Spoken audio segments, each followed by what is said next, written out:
What's up, guys? Welcome to your 73rd Android tutorial where we're going to get rid of some of these errors. I mean, they aren't really errors, but when we click, we want it to paint in the center of this ball instead of, top left corner. Well, at least make it seem like it's being painted in the center right where we touch. The other one is we want to be able to drag this object around and follow our cursor when we're touching the screen still. So let's get rid of our first bitmap problem. And what we're doing now is we're just basically getting the location and then we're painting the top left corner at that location.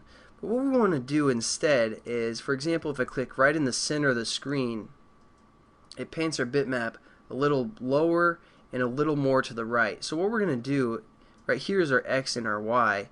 We're going to take our X minus half of our bitmap width. And then that's going to give us right here, it'll paint.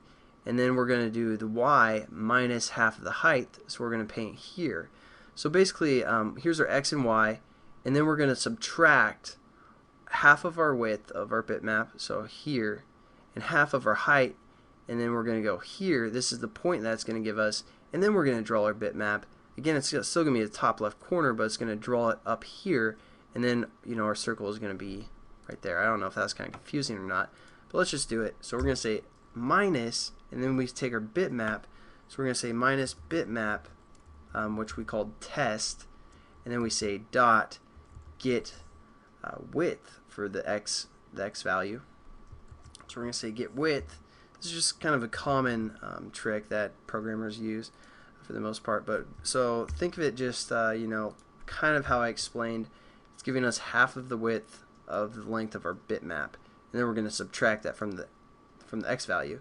We're also going to do that for the y value as well. So we're going to say minus test dot get height this time divided by 2. I don't know if that's confusing or not, but I just want to show you guys that because it's pretty common in programming, especially for game programming and bitmaps. And now when we run or let's just finish it because the other problem's pretty simple as well. So this touch on touch method, basically it's returning false. So once it gives us our information, it's just going to be like false, I'm done.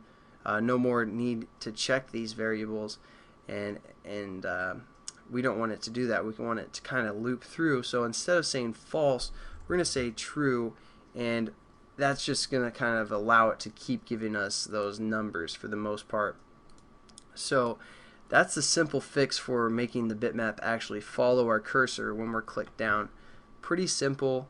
I mean, it's not much of a tutorial, I know, but hopefully you learned something a little bit about the return value for the on touch, and as well as kind of that graphics trick. So when we click now, the bitmap appears right in the center for the most part.